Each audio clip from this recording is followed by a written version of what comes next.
Well, welcome back. It's another session of 8th grade art. We're doing our drawing project. This is going to be part number 3 of this drawing project, strangely. So, we're making progress through it pretty quickly. As I recall, when we first started out, you had a form, a worksheet similar to this, and it simply had the car on it and a bunch of squares. And then in the second session, well, the first session we drew all that out, and then the second session came back and we colored it all in, and then now we're in the third session, and we're going to actually get the drawing started this time.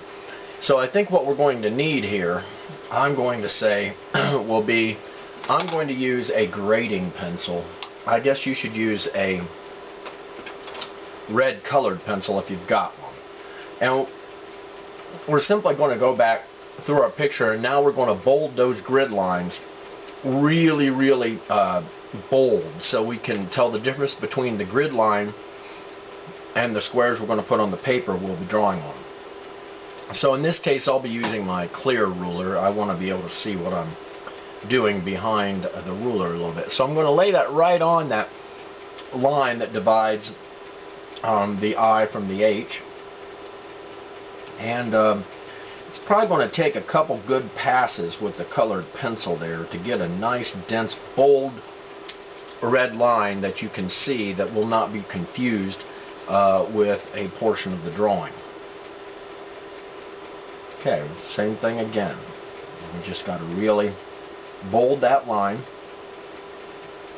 And these lines are kind of really important to the overall outcome of the project. If you were in my 6th grade class many years ago, now it seems like, we did a project very similar to this. However, you didn't draw on your own background, and it was the background that we did do for the 6th grade project was just a checkerboarded background at that time. And so it was simplistic, and the cars that we drew also were much simpler than what you're attempting here to do in the 8th grade art class. So as you can see, this is very similar to what we did in 6th grade when it comes to getting the red markings onto the subject matter that we're working from, or the reference picture, as I like to call it, because we're referring to it when we draw. And I'll just keep on going along here. And it's important that you do this, you know, pretty accurately. Sloppy setup work really just leads to just really bad results when you get ready to make the actual project up. And so, you know, take the time, and you probably have heard me preach this now, about 1,000 times, but take the time to plan your work out, and then take some more time to set it up appropriately and gather the materials that you're going to need to make that project. And you will find that you have tremendous rate of success, much greater rate of success than you would have otherwise. And that's coming from somebody who's tried to do these projects, not just class projects, but projects in life, you know, with and without planning. Sometimes, you know, you have to do something you didn't have a chance to make a plan for it, and you have to just learn it as you go, and boy, is that a tough way to do business. Okay, we're going to do the same thing sideways, horizontally here.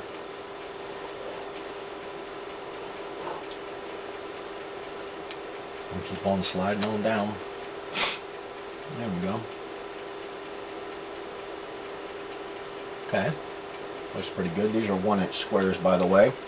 We will be enlarging everything in here to, of course, 2-inch squares. So our scale will be 2:1.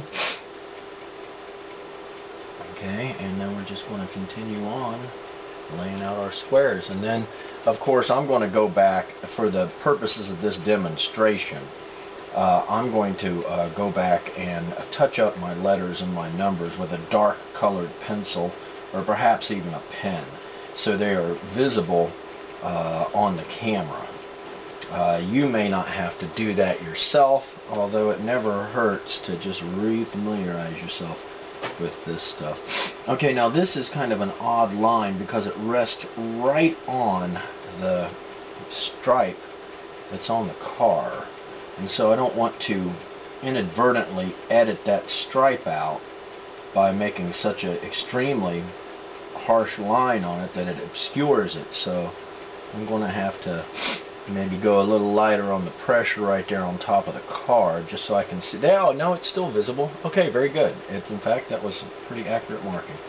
Okay, and I think this is going to be the last one here. Line it all up. Take time to do appropriate setup work so that you don't fight with it later on.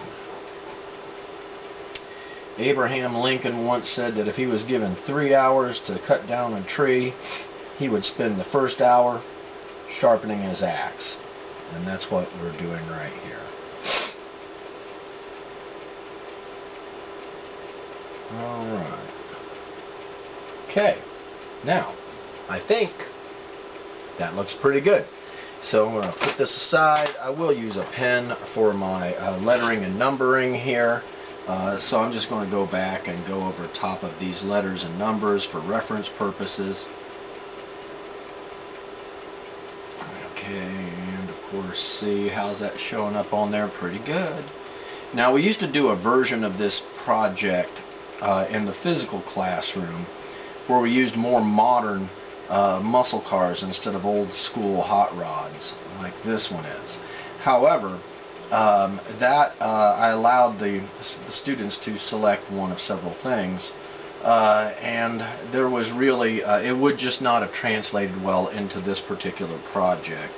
So in this case, we kind of fused a project. So the typical 6th grade project kicked up a massive level of complexity here, and then reintroduced as a creative thinking exercise for the 8th graders. Alright, so this is what you should have for your proper setup. So we went back and we put the lines on top, really emphasize the lettering and the numbering. Okay, so having done that, I'm going to move this off to the side now. And this surface right here can also be removed because it was protecting my piece of prepared drawing paper. Now I've taken the time to outline in black my paper so that it's more visible on the camera. But this is simply, and I'll write it up here, a 12 by 18 inch piece of drawing paper. So 12 by 18, it's a typical piece of drawing paper. If you can get a piece of poster board that is not shiny, or maybe not shiny on one side, you could do this project on that. But you need to measure it out so it's 12 inches by 18 inches. And at that time, we can start to lay out our artwork. Now I have a rather large, it's really just a chopped off yardstick, okay? And it's 18 inches across from one side to the other there on my chopped off yardstick. However, for you all, I'm going to demonstrate how to do this. If you had an 18-inch ruler, this would be much easier. However, since I know most people only have either like a 10 or a 12, or if you're lucky, perhaps a 15-inch ruler. But so I'm going to go with the worst-case scenario, which is this. I'm going to use this 10-inch ruler to make this happen, and just to show you that it can be done and without too much heartache and suffering. Alright, we are going to measure off 2-inch increments, okay? So we start at the top here, we're using the inch scale. So we just put a mark at each 2-inch increment. 2, 4, 6, 8, and of course 10. And then we're just going to scoot this over and just match it up where we left off at. And with any luck whatsoever, we should come out with, I'm thinking 9. If these were squares, it would be 1, 2, 3, 4, 5, 6, 7, 8, 9 squares, right?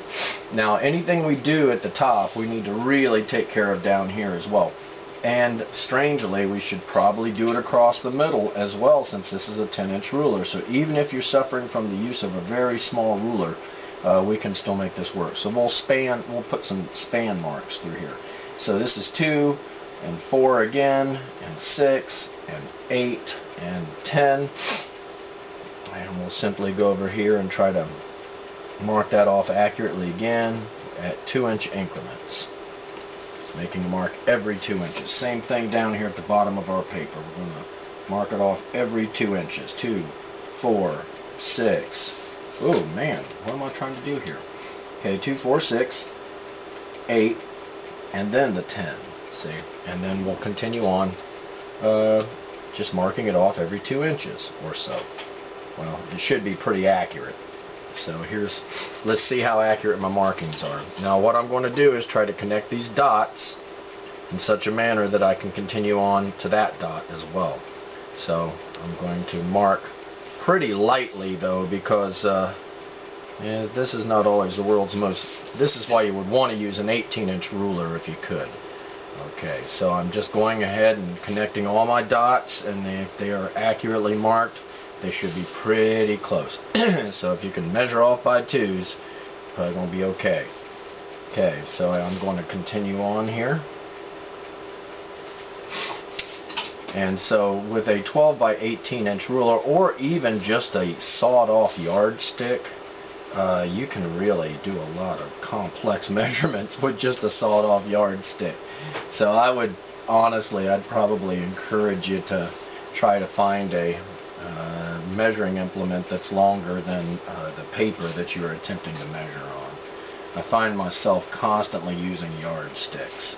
And in the 7th grade, in my drawing class, if you were in my class, you'll recall we used yardsticks to set up our 7th grade perspective drawing of the city. Now I don't know what happened here, but that one is way off, so I'm going to have to fake that. And sometimes if you got an accurate eyeball, you can fake it. And this one's kind of bent out of shape a bit too, so it's going to have to be faked a bit. Alright, so those look pretty good. Now all I got to do now is I'm going to measure downward every 2 inches as well. So I'm going to go back over to this side, and I'm going to mark it at 2. I'm going to mark it at 4. I'm going to mark it at 6. And also at 8, and then at 10. And I don't need to mark down any farther because the paper is only 12 inches tall. I'm going to do the same thing down this middle line, so I can use this 10-inch ruler. 2, 4, 6, 8, and 10. So I can use this 10-inch ruler to span that distance, and I'm hoping that that's about 10 inches, and it is pretty close. So we're going to do the same thing down this side of the paper. I'm going to measure it off at 2, and at 4, 6, 8, and 10 again. Now all we got to do is connect our dots. If we've done our measuring accurately, it should be easy. Now I'm kind of drawing with a heavier touch. You should really draw with a light touch if you can achieve that, because I'll say when you make mistakes, it's much easier to correct them if you've got lightly drawn lines. Now in my case, I'm recording this with a camera, and so in order for it to be visible to the students I'm trying to instruct, I'm bolding my lines more than is absolutely necessary. But if you do this yourself, you may struggle to fix any mistakes that you have, and that can be problematic. Alright, now it looks like my measurements are better than I had predicted. And simply moving on to a series of squares. Now in some of the 8th grade drawings, they had, I think it had 80 squares or something. That's crazy. But this one I don't think has that many. It only has whatever, do the math, whatever it is. It'll be 9 times 6, I suppose. Isn't that 54?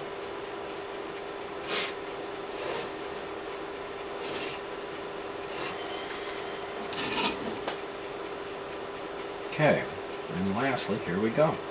So see, even with a small ruler, you can make this all, you can set this all up. So it works for you. Okay, now I'm going to simply go back now because I'm trying to duplicate what I see on here, and I'm going to put my letters across the top, my name down, my numbers down the left side, excuse me. So as you can see here, we need to go from A through I. So, A, B, C, D.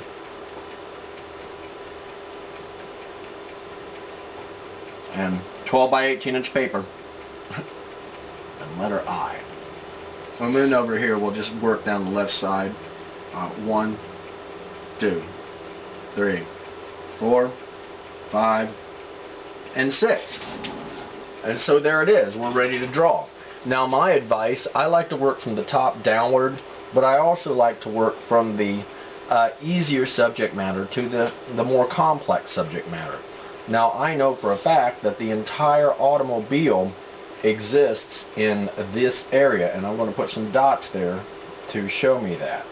So it's the windshield itself never crosses over into number 3, row number 3, and that doesn't happen until E3, E4. So here's what I want to do. I want to find out where the front tire is, and that's this square here that separates A6 from B6 is where that happens at. And then I want to come up to about, it looks like if I went halfway up square B4, that would give me plenty of adequate clearance there.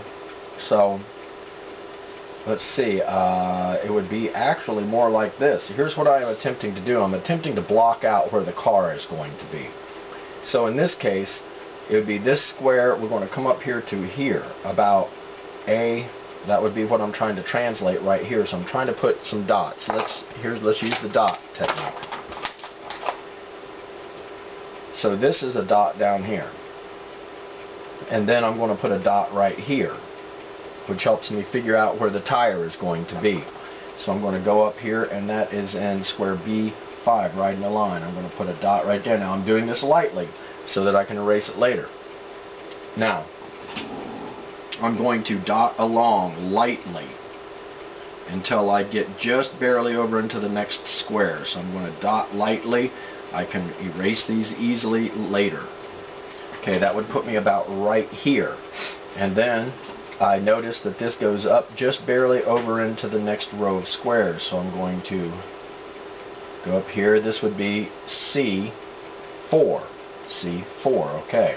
And then C4, not too far above that, about less than halfway it looks like. Okay, now I can start going backwards again like this. And all I am attempting to do is block in the location of where my car is at. Okay, so this will go all the way to E4. So this is E4 right here, so we're just going to keep dotting along. And it just barely crosses into E4, and that is where the windshield is at. The windshield will just go all the way up to the next line to represent that. So where E3 and E4 separate, see E3 and E4 separate right here, we're just going to use that line as our reference point for right now. So that will happen right here. So here's what I'm doing. All I'm doing is I'm trying to block in the area where the car is going to be, so that I can draw freely around that area and then come back to the complexity area of it. Okay, so that's going to go all the way till, let's see, we get all the way into F. So if we go along, I'm going to move my markings here a bit. So we're looking at, and we're trying to do this without blocking your view of it, but we're in square E right here. We're going to go all the way into what appears to be square F, about halfway across it at the most, and that's going to allow us then to start dotting downward. And we'll get back even with this line again here. Okay, and then this will, I'm just going to dot along because it will end up just cutting this corner over here eventually. And then that whole rear tire is like this. So I'm going to dot along, and then we know that it just barely, the rear end of the car comes about halfway across here.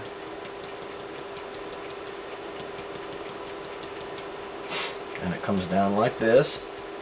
That would be this square right over in here. And then that's where the bottom of the large tire, where all of that begins. So we can just kind of curve that for right now. Now this is going to be everywhere that we just dotted is where the car is at in this particular drawing. And so we can reserve some of the more complex parts for later. So let's see what we've got here. See, that would be right here. So in this area here is this. And then over here and up is this. And then over this way and up again is the windshield. And then it goes over and comes down and back this way is the whole rear portion of the car. It gets into this last square and then it's curved down. So all of this we could just kind of lightly draw it in so we know where the car is going to be. And so this is really important to not have to go back and reproduce a great deal of the drawing because you got it in the wrong place. So we're just kind of dialing in where the car will be at when we get to that part. Now, having done that, and you can almost see it in there, can't you? You can almost see the car in there when you look at it like this. So now what we're going to do is we're just simply going to start at the top of this and do the easy work first and work our way down, and then we'll get it all put together and get the car in, and it won't be long until we have a drawing here. So, on my particular drawing, and I'm going to be holding it where I can reference it a great deal, I notice I've got a cloud that comes in here on the portion where A1 and 2 meet, cuts that corner off, and goes all the way up through square C. Now, do I have to make a perfect reproduction of this? Not necessarily, but I'm pretty uptight, so I'm probably going to try it pretty hard to make it look about the same. So I'm just going to start with this cloud-like stuff and see how it swoops up into the air, and then it swoops back down again in square A and just barely crosses that line a bit. Oh, and it's got that little tight curl right there. And then it swoops up again and gets ready to leave block A, about like this. And then it swoops down in kind of a lazy S, so swoopy down. And it's got a few kind of smiley faces, and then there's one dramatic one right there. And then it kind of levels out a little bit, and then it goes across here. And let's see, it ends up leaving the top of the picture before it gets to the end of square C1.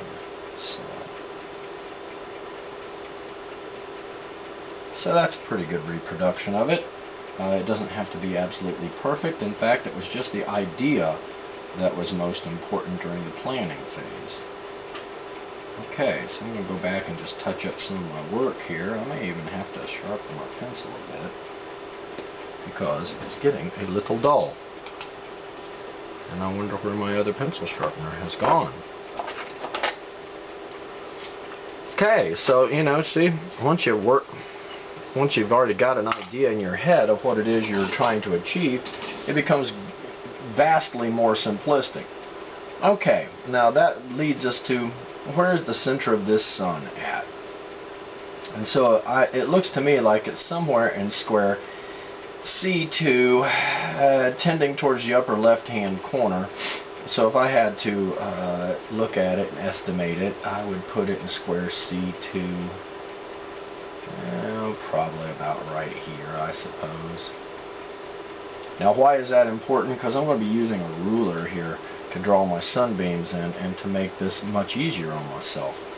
Now, let's see. If the top of the sun is somewhere just up in here in square C1, probably about right in here the way I see it, and it kind of crosses up. So, here's what I'm going to do. I'm just going to try to rough in a circle. Or I could even do a measurement, because everything that's on here will be twice the size over here. So if I use centimeters and I measure across my sun, it says that it's 2 centimeters. So that means it'd be 4 centimeters wide, but only 2 centimeters up from that dot, which is double 4 centimeters up from that dot. So I go 4 centimeters up from that dot, and you know what? That's pretty close anyway. So it'd be about right here. So measuring is always a good way just to verify what you think you're seeing. And the answer is I was pretty close. However, as you can see, it wasn't all that close. Now here's the question. Here's the question. Do I have a pattern available that will make that work for me? So let's see. That is a 1.5 inch circle across, so I would need a 3-inch pattern.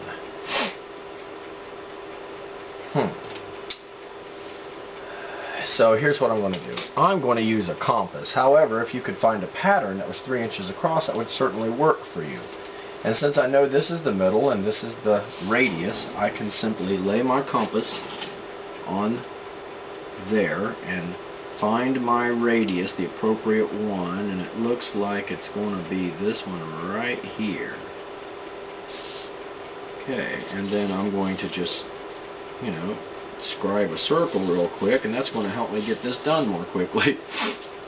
Okay, now I just happen to know that everything that's down here is going to be obscured by the mountain, right? So I can probably get rid of some of that. Okay, so let's see if I did my math right. So I said 1.5 inches, so it should have been a 3-inch circle across.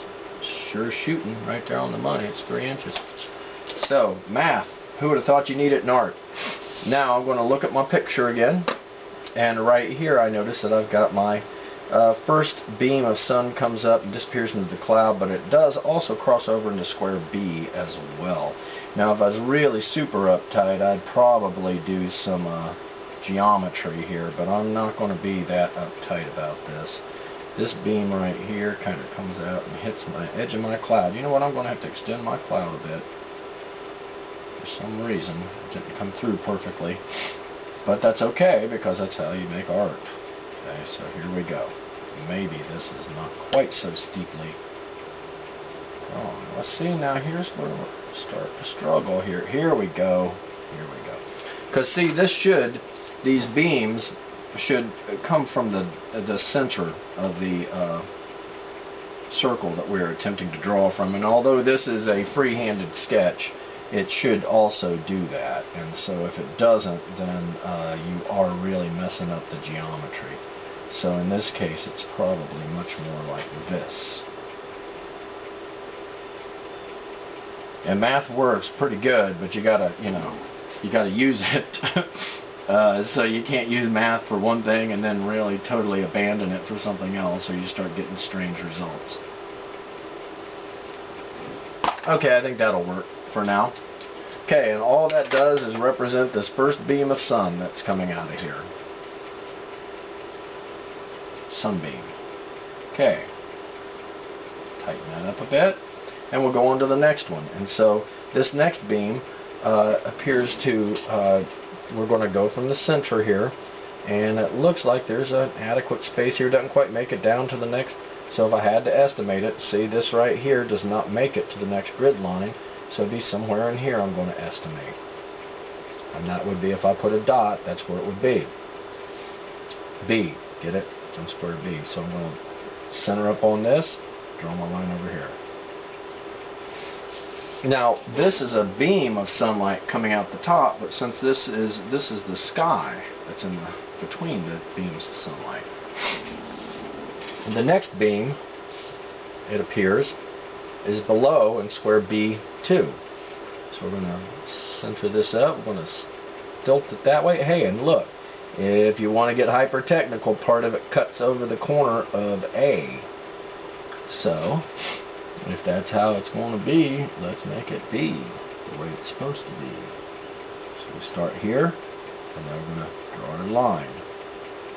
Now in this case, this is a sunbeam, so this gets erased. So by starting with the easy stuff and the large objects, which is a philosophy that I have, what happens is we start to get the project starts to develop more quickly, and the results of your effort are more visible almost immediately, rather than having to wait until you get through all the super complicated stuff. In this way, it's more like kind of warming up, you know, before you get started on a really serious athletic endeavor. So you're just kind of, you know, jogging right now. So this is the equivalent of jogging if you were drawing and warming up, so that you get your mind right. And then once you get committed to the overall picture, get started, you're much more willing to take on the more complex work. And I've noticed that many, many times with the students that I have taught over the years. Okay, so we're going to go on down here to our next. That looks almost perfectly horizontal if you ask me. So this next line right here looks almost perfectly horizontal. And that's a scrap of sky, and it goes underneath the cloud just like it shows right there. So the planning has succeeded, at least on this pot. Okay, so we look at it. I'm going to bold that line, but there we go. So I do have to draw a little darker for the demonstration. So right here is going to get darkened up because it goes sunbeam, sky, sunbeam, sky, and then a sunbeam. Now in this case, it looks like this beam goes almost halfway down square number 3. So what I'm going to do is put a little registration dot about halfway down square number 3 right here, and then I'm going to once again go back to my circle, the center of it, and I'm going to go to the sun, and I'm going to draw my line that goes off the paper in this case, or to the edge of the paper. Okay, now, so it goes sunbeam, sky, sunbeam, sky, sunbeam, so this gets erased.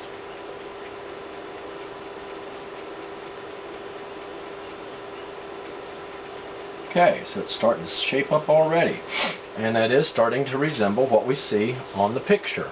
And that's really all we're trying to do, is come up with an idea, plan the idea, and then execute the idea in such a manner so that it resembles what we had planned to begin with.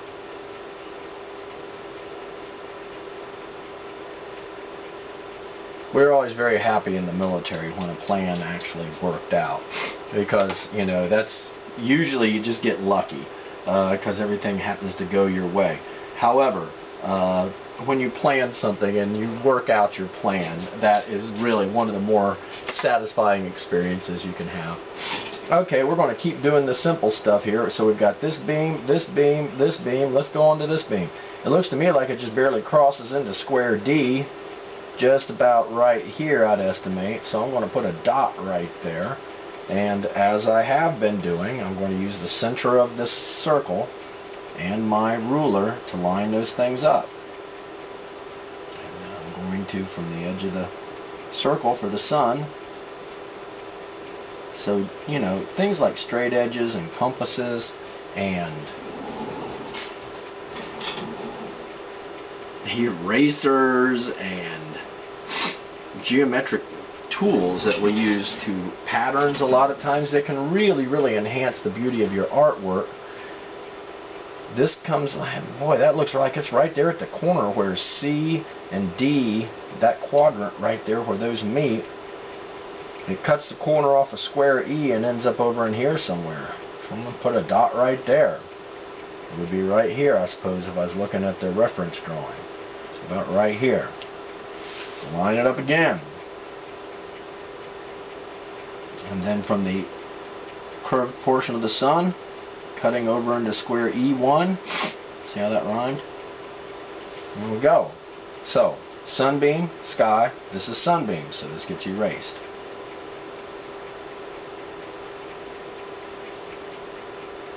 So I always have succeeded better when I take on the easier material first.